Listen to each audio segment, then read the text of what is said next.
Pakistan 24 news के साथ मैं हूं हुदा शाह और मैं हूं हैदर अवान। हेडलाइंस आपने मुलाहिजा की, आप हमें YouTube पर बराह रास्त में देख सकते हैं। youtube.com/24newshd विजिट कीजिए। सबसे पहले खबर शामिल करेंगे खेल के मैदान से। पाकिस्तान जनूबी अफ्रीका का पहला टेस्ट जारी है। नेशनल स्टेडियम में पाकिस्तान और जनूबी अफ्रीका 14 साल बाद आमने सामने है। जनूबी अफ्रीका ने खाने के वक्फे तक 2 विकेट के नुकसान पर 94 रन बना लिए हैं। शाहीन शाह अफरीदी का एक शिकार, एक खिलाड़ी रन आउट हुआ। इमरान बट और नुमान अली को टेस्ट कैप मिल गई। बाबर आजम पाकिस्तान के 34वें टेस्ट कप्तान बन गए। तो इस तरह पाकिस्तान जनूबी अफ्रीका का पहला टेस्ट जो कि जारी है नेशनल स्टेडियम में, पाकिस्तान और जनूबी अफ्रीका 14 साल बाद आमने सामने हैं। जनूबी अफ्रीका ने खाने के वक्फे से 2 विकेट के नुकसान पर 94 रन बना लिए। शाहीन शाह अफरीदी का एक शिकार, एक खिलाड़ी रन आउट हुआ। इमरान बट और नुमान अली को टेस्ट कैप मिल गई, जबकि बाबर आजम पाकिस्तान के 34वें टेस्ट कप्तान बन गए।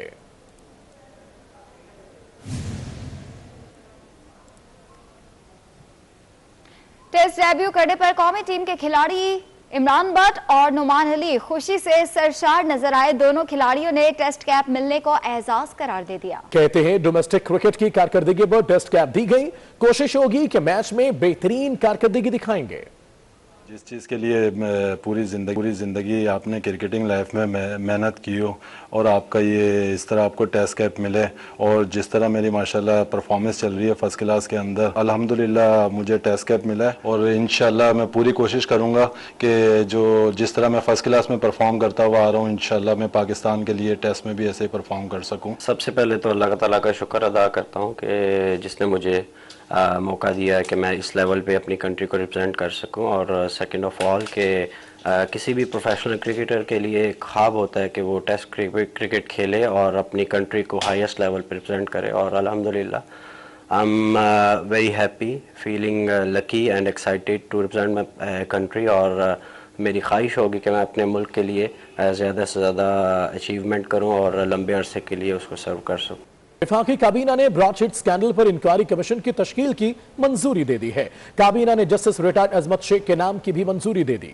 वफाकी काबीना ने ब्रॉडशीट स्कैंडल पर इंक्वायरी कमीशन की तश्कील की मंजूरी दे दी है। काबीना ने जस्टिस रिटायर्ड अजमत शेख के नाम की मंजूरी दे दी है। इसी पर बात करेंगे, अवैस कियानी हमारे साथ हैं। अवैस कियानी बताएगा मंजूरी दे दी गई इंक्वायरी कमीशन की। जी बिल्कुल, इस वक्त वफाकी काबीना का इजलास जारी है और हमारे नायब मोतबर जराए ये बता रहे हैं कि वफाकी काबीना ने इंक्वायरी कमीशन, जो ब्रॉडशीट स्कैंडल की जो इंक्वायरी कमीशन है, जो कमेटी है, उसकी तश्कील की मंजूरी दे दी है। काबीना ने जस्टिस रिटायर्ड अजमत शेख के नाम की जो है वो मंजूरी दी है। कमीशन मामले की जामे तहकीकात करेगी और हमारे जराए बता रहे हैं कि इसके मेंबरान में एक जो है FIA अटॉर्नी जनरल के जो है वो अफसरान जो है शामिल होगी। 4 रुकनी जो है कमेटी होगी। लेकिन इब्तदाई तौर पर जो हमारे जराए बता रहे हैं कि वफाकी काबीना ने प्रिंसिपल जो है इसका मंजूरी दी है और अभी वफाकी काबीना का इजलास जो है इसका जारी है। बहुत शुक्रिया अवैस कियानी। अभी आपको बराह रास्त दिखाएंगे PTI रहनुमा फारूक हबीब इलेक्शन कमीशन के बाहर मीडिया से गुफ्तगू कर रहे हैं कि वो तमाम जमातें जो फॉरेन फंडिंग लेती रही हैं वो आज इकट्ठे हो गए हैं। आप देखें कि किस तरीके से इन्होंने एक शख्स को आगे लगाया, एक गड़ा खोदा, उस गड़े के अंदर आज खुद गिरे हुए हैं कि इस मुल्क के अंदर फॉरेन फंडिंग की बुनियाद औरत की हुक्मरानी को ख़त्म करने के लिए इस्लामी निज़ाम के नाम के ऊपर नवाज शरीफ ने $10 मिलियन जो है वो उसामा बिन लादेन से लिए थे। जो बेनज़ीर भुट्टो की किताब रिकन्सिलेशन के सफ़ा नंबर 201 के अंदर लिखा हुआ है, बड़ा वाज़ेह लिखा हुआ है, किसी से ढका छुपा नहीं है। वो बीबी की अपनी ऑटोबायोग्राफी थी जिसके अंदर वो इंकशाफ करके गए हैं।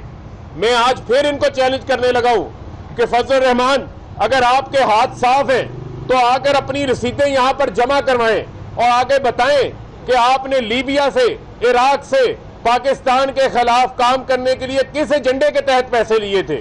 उस पैसे से आपने पाकिस्तान के अंदर क्या, किस एजेंडे को जो है वो प्रमोट किया। आप किस मुंह से जो है वो बात करते हैं इस्लाम की? आपको तो जो है वो इस्लाम की नहीं, इस्लामाबाद की फिक्र होती है। आपको अपने खजाने की, अपना जाती पेट भरने की जो है वो फिक्र होती है। और मरियम सफदर वो भी गायब है। मैं उनको बार बार चैलेंज दे रहा हूं कि आए, आकर अपनी रसीदें इलेक्शन कमीशन के बाहर लेकर आए ताकि पता चले कि आपके अकाउंट्स के अंदर जो मनी लॉन्ड्रिंग आई है, जो फॉरेन फंडिंग आई है, जो टीटीओ के जरिए, जो जाली अकाउंटों के जरिए, जो चीनी वालों का, पापड़ों वालों का जो पैसा आया हुआ है, उसका हिसाब भी जो है वो सामने आ सके। लेकिन कोई चीज ये देने को तैयार नहीं है।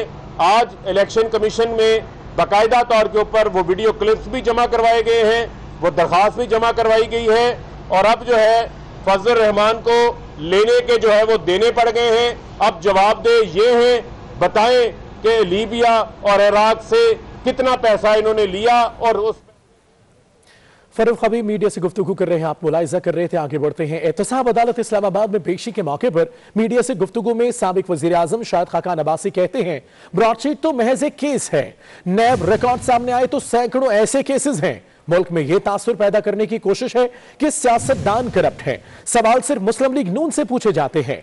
आज इंसाफ हो रहा है, ना ही इंसाफ होता हुआ नजर आ रहा है। को बदनाम करने का जरिया है वो मुल्क में सियासत। ब्रॉडशीट तो सिर्फ एक केस है नैब का रिकॉर्ड अगर अवाम के सामने आएगा आपको सैकड़ों ऐसे केस मिलेंगे। और अगर हमने अपने मुल्क में एहतसाब की बात करनी है फिर ब्रॉडशीट के तमाम हकायक, तमाम कागजात पाकिस्तान के अवाम के सामने रखने होंगे। पॉलिटिकल इंजीनियरिंग का एक तरीका है, वो सियासतदानों को बदनाम करने का जरिया है, वो मुल्क में सियासत को नाकाम करने का तरीका है, वो मुल्क के अंदर ये तासुर पैदा करने का तरीका है कि इस मुल्क के सियासतदान करप्ट हैं। उसी मेयार पर इस पर सवालात हमसे किए जाते हैं, इस मुल्क के ब्यूरोक्रेट से भी किए जाएं, इस मुल्क के जज से भी किए जाएं, इस मुल्क के जर्नैल को भी किए जाएं, और वो तमाम भी टीवी पर दिखाए जाएं ताकि अवाम को पता चले कि इस मुल्क की हकीकत क्या है। ब्रॉडशीट को ले लें, नैब का प्रोसिक्यूटर जनरल ब्रॉडशीट का गवाह बनता है, उसे पूछने वाला कोई नहीं है। जो चेयरमैन है उनके बयानों में तजाद है, करप्शन की खुली दास्तान है, लेकिन कोई पूछने वाला नहीं है। अगर इंसाफ हो 3 नैब चेयरमैन जेल में जाते हैं। पेशावर में मौलाना फजल रहमान के भाई जियाउर रहमान तलबी पर नैब ऑफिस पहुंच गए। जियाउर रहमान पर आमदन से जायद असासों, गैर कानूनी भर्तियों और इख्तियारात के नाजायज इस्तेमाल का इल्जाम है। जियाउर रहमान को गैर कानूनी तौर पर प्रोफेशनल मैनेजमेंट सर्विस में शामिल किया गया था। तो आपको बताएं, पेशावर में मौलाना फजल रहमान के भाई जियाउर रहमान तलबी पर नैब ऑफिस पहुंच गए। जियाउर रहमान पर आमदन से जायद असासों, गैर कानूनी भर्तियों और इख्तियारात के नाजायज इस्तेमाल का इल्जाम है। खबरें और भी हैं मगर एक ब्रेक के बाद हमारे साथ रहिएगा। आगे बढ़ते हैं। आपको बताएं, मनी लॉन्ड्रिंग में रेफरेंस की समाअत के दौरान शहबाज शरीफ ने चीन के सफीर का तारीफी खत पेश कर दिया। अदालत ने इजाजत से शहबाज शरीफ ने खत का मतन भी पढ़ा। कहा कि यह खत मेरी इज्जत नहीं बल्कि पाकिस्तान की इज्जत है। मैं कैद हूं और सिफारतकार मुझे CPAC से मुतालिक खत लिख रहे हैं, जिस पर जज जवादुल हसन बोले कि इस खत का इस केस से कोई ताल्लुक नहीं है। और अदालत में प्रोसिक्यूशन के गवाह मोहम्मद शरीफ और बिलाल जमीर को जिरह के लिए पेश भी किया गया।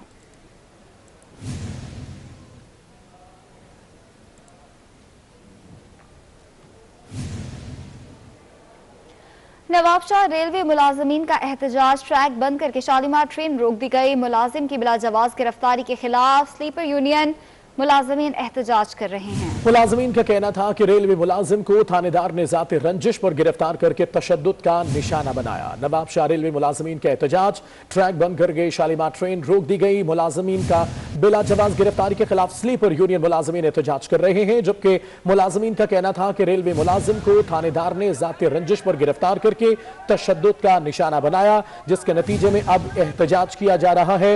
मनाजिर एहतजाज के आप देख सकते हैं, ट्रेन को भी रोक दिया गया है।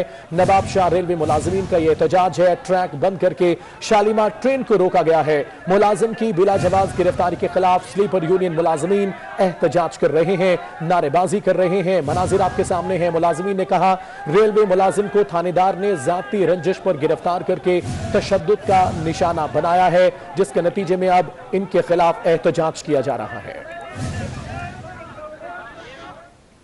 इस बुलेटिन से इतना ही। एक ब्रेक के बाद हेडलाइन।